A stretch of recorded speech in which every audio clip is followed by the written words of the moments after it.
Thanks for joining us tonight for the news at 4. We start with a news alert out of Santan Valley, where the body of a woman was found in a field by a jogger. And now deputies say the woman's 18-year-old son is the lead suspect and is in custody at this hour. Fox 10's Brian Webb joins us live now at the scene with the latest developments. Brian.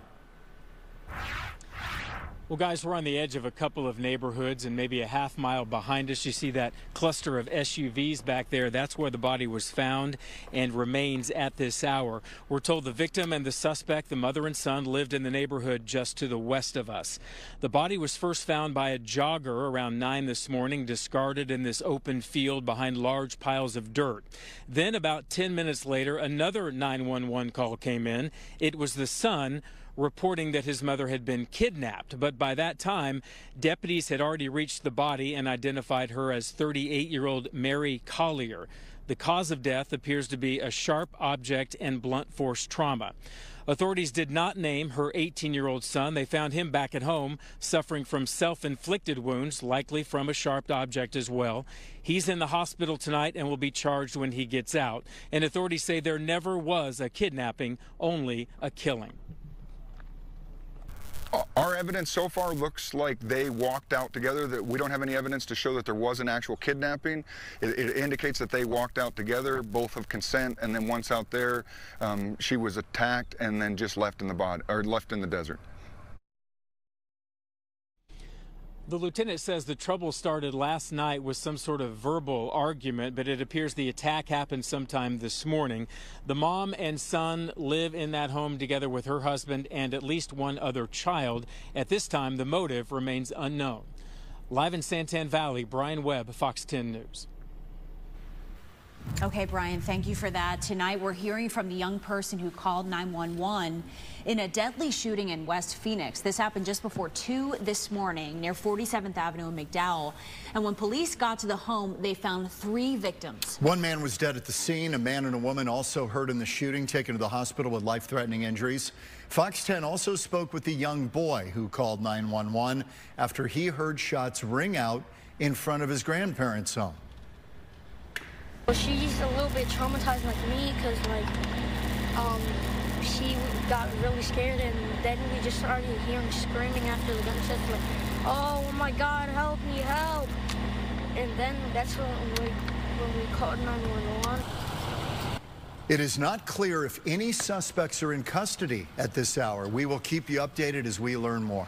The suspect accused for shooting at the DNC office in Tempe has been indicted for terrorism. The Maricopa County Attorney's Office, says 60-year-old Jeffrey Kelly was also indicted for unlawful discharge of a firearm and criminal damage. Investigators say Kelly is connected to 3 separate shooting incidents at the DNC office near Priest Drive and Southern, with the Attorney's Office noting he fired more than 20 times total.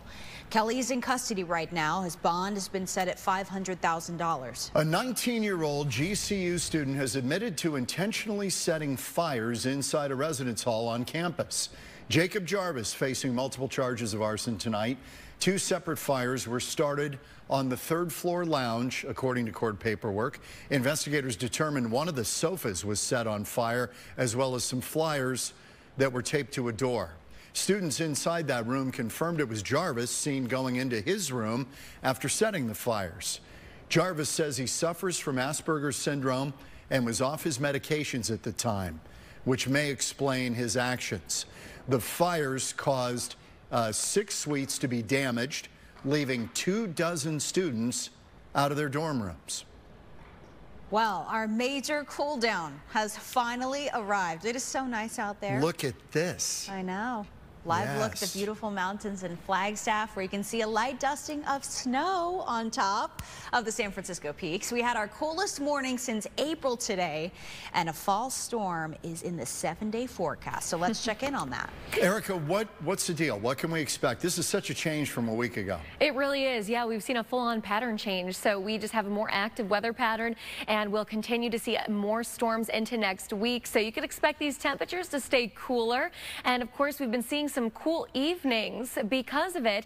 Here's a look at your trick-or-treating forecast for tomorrow. 6 p.m. temperatures across the state looking pretty cool up north around Flagstaff, 44 degrees. So if you are still working on planning that costume for the kiddos, make sure that they do have some layers, even jackets to wear with the costumes. Show low's going to be pretty cool as well, and only getting colder as the night goes on. 51 degrees there, Payson 55, Prescott with 58, and much more comfortable in the valley down south, seeing temperatures around 76 degrees, so we shouldn't need any extra layers here in the metro area. But we are going to be tracking that next big storm that's on its way into the state, and we'll have more details on that coming up in just a bit. Yeah, it was cool. This morning in the 50s. I know, actually jacket weather. It's been feeling great. Love it. Yeah. Okay. All right. Have you been getting a constant stream of political texts and phone calls? You want to take this thing and chuck it? It's been nonstop this year, and you're certainly not alone. No, I don't know what you're talking about. What do you mean? It is preposterous. They're coming in right now. I'm getting one right now. Same, all day long. Thanks to Arizona being a pivotal swing state, campaigns, they just can't get enough. Steve Nielsen has numbers for us tonight. Steve. Yeah, I mean, first off, John, if you're getting a phone call right now, you should answer it. That'd be great television. Just throwing that out there in the future. You know, guys, the results are in here, and I want to be clear. You already really know it in your heart, but the data proves it. Arizona is #1 or #2, depending on the date, in political phone calls and political texts in the country. We have just been targeted on overload. I talked with a lot of Arizonans today about it because it feels true. Now we got the data to back all of this up. And I asked all these Arizonans about the different strategies that they've received when they've gotten these phone calls and texts. How are these, political ads of sorts trying to get your money, trying to get your campaign donation? So I talked with a marketing company about this, E2 Marketing in Scottsdale. They say that these campaigns, they're using effective strategies to get your vote and your money, but that the campaigns at this point, they are just overusing it. Yeah. It starts early in the morning. It's supposed to start before 7. They're not supposed to start before, I think, 7. They call 5:30 or 6. You're getting calls at 5:30 in the morning? Yeah. Have you ever donated to a candidate because of one of these calls or texts? No. I don't donate to anybody. I just follow who I follow. Something that we see all the time in marketing, which is scarcity, really leaning into the demand of what is needed, and then of course urgency, and time is of the essence, which election day is coming up, so that is accurate. But overuse of these text messages can really turn people a different way in how they're going to vote. Yeah, that's Ashley Richards there with E2. She really said the problem is just how much this is being used, that effectiveness really starts to go down over time. So I know what you're thinking. Exactly how many political phone calls have we gotten as a state in October? I've got the number. I've got the answer. But you got to stick around till 5:30 to see it. No, that's not fair. Come on. Not fair. Steve, does this end on November 6th, or are these our phone numbers sitting in a database somewhere, and they're just going to be used forever? Well, I think you might remember in past elections, there's always been different issues that have come up in the days after the election. I think that our numbers are going to keep getting used. And I think especially in Arizona, that's true. But then think about this, guys, too. We've also got medical stuff coming up, too, right? Health insurance opening for that open enrollment. So now you're going to get a whole bunch of phone calls about something that's not even political related. We're going to be getting all of the phone calls about that. So it's not going to end. I think the reason we're really being targeted so hard this election, though, is because it's not just the presidential election that we're a swing state. We've also got the open Senate seat. It's also the CDs that are open, the congressional districts that are competitive in our state. And then you throw in an abortion question on the ballot. Now you throw in a border question on the ballot. These are a lot of extremely politically charged, divisive issues with a lot of money behind them. And they want our money to help get that backing. Steve, is there any way for people to opt out? I started thinking today, I should have thought of it weeks ago.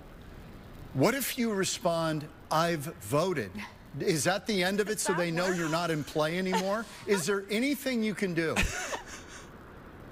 Well, you can actually have some fun conversations, especially over the text message. There are people that will respond to them, too. So if you want to talk with them, you certainly can. The problem is there's all these different groups that are reaching out to you. It's not just, hey, here's the Trump people reaching out, here's the Harris people reaching out. You say no and you're done. It's all of these different PACs and organizations. So if you opt out of one, there's 99 more that'll reach out to you. Okay, now you said you've got a number of how many we've gotten.